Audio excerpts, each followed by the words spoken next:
سفاح إنجلترا ولقب جاك السفاح. خلاص الحكاية. من أشهر هذه القصص والتي دارت أحداثها في المملكة المتحدة هي قصة جاك السفاح. فجاك هو عبارة عن قاتل متسلسل سفاح. حدث ذلك في مدينة لندن في عام 1888 ميلادية، وفي الحقيقة لم تتمكن الشرطة وقتها من القبض على هذا السفاح.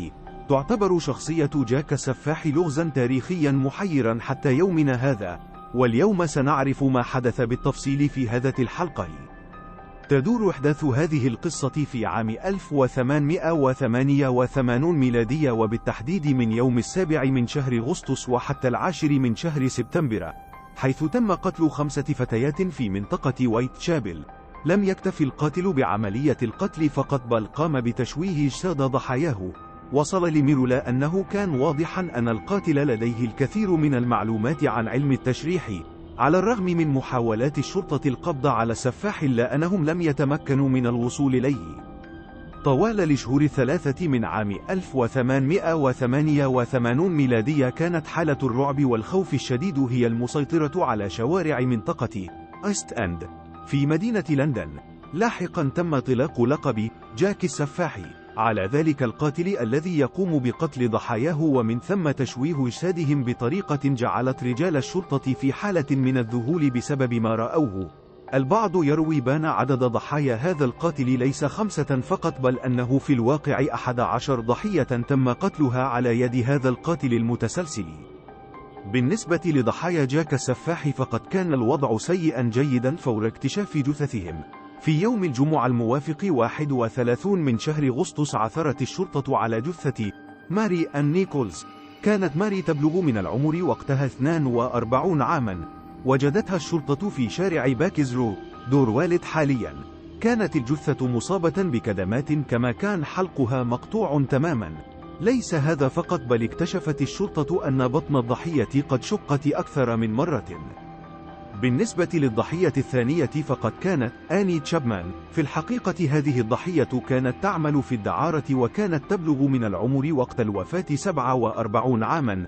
تم العثور على آني جثة هامدة في الممر الخلفي لشارع هانبري 29. كانت الرأس شبه مقطوعة والبطن ممزقة تماما.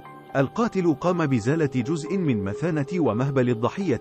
في يوم 28 من شهر سبتمبر استلمت وسائل الإعلام رسالة غامضة. كانت هذه الرسالة من جاك السفاح، حيث هدد بالمزيد من جرائم القتل والتعذيب. في تلك الأثناء انتشرت الفوضى، فقد ظهرت إشاعة مفادها أن القاتل يحمل حقيبة سوداء بها معداته التي يستعملها في التعذيب والقتل. كان أي شخص يحمل في يده حقيبة سوداء يتعرض للاعتداء. جاء يوم 30 من شهر سبتمبر، حيث قام جاك السفاح بقتل امرأتين خلال دقائق قليلة. الأولى هي إليزابيث، والتي ماتت في 1 صباحا. ماتت إليزابيث في شارع برنر. عندما عثر رجال الشرطة على جثتها كان الدم ما زال يتدفق من عنقها، ولكنها كانت قد فارقت الحياة. بعد دقائق قليلة اكتشفت الشرطة الجثة الثانية، والتي كانت تسمى كاترين إدويز بعمر 43 عاما. بالنسبة لجسد كاترين فقد تم تمزيقه، بالإضافة إلى أن جاك السفاح قام بشق حلق الضحية. لم يكتفي جاك بذلك، فقد قام بإزالة الرحم والكلية اليسرى. وضع جاك الحشاء فوق الكتف اليمني. في تلك الأثناء بدأ الجنون يسيطر على لندن بالكامل، وبدأت الشائعات في الانتشار. فهناك شائعة تقول بان جاك السفاح في الأصل هو طبيب مجنون، والبعض الآخر يرى بانه مجنون بولندي، والآخرين يرون بانه قيصر روسي، وغير ذلك من الشائعات. في تلك الأثناء أرسل جاك السفاح رسالة سخرية إلى الشرطة، حيث اعتذر لهم لأنه لم يتمكن من أرسال الإذنين إلى الشرطة كما وعدهم. بالنسبة للضحية الخامسة فقد حدث ذلك في يوم 9 من شهر نوفمبر. الضحية هي ماري جانت، والتي كانت أصغر الفتيات المقتولات على يد جاك السفاح. كانت ماري تبلغ من العمر وقت حدوث الوفاة 25 عاما. تم العثور على جثتها في شارع دورسيت شارع دوفال حاليا. ماتت ماري في غرفتها، حيث تم العثور على ما تبقى منها ملقى على السرير. من شدة هول المنظر قال الشخص الذي عثر عليها لاول مرة: سأظل مسكونا بهذا لبقية حياتي. تم قطع حلق ماري بالإضافة إلى أنفها وثديها. كانت إحشاء الجثة مغطاة بطار صورة كما كان الجسد مغطى بالجلد.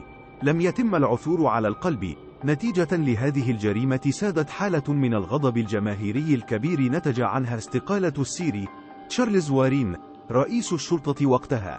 كانت ماري هي آخر ضحية لجاك السفاح، ولم تظهر بعدها أي جريمة لتتوقف حلقة القتل وقتها كما بدأت. وحتى يومنا هذا يظل لغز جاك السفاح سفاح أنجلترا المجهول من أكثر الألغاز المحيرة على مر التاريخ والتي لم يتم اكتشافها أبداً.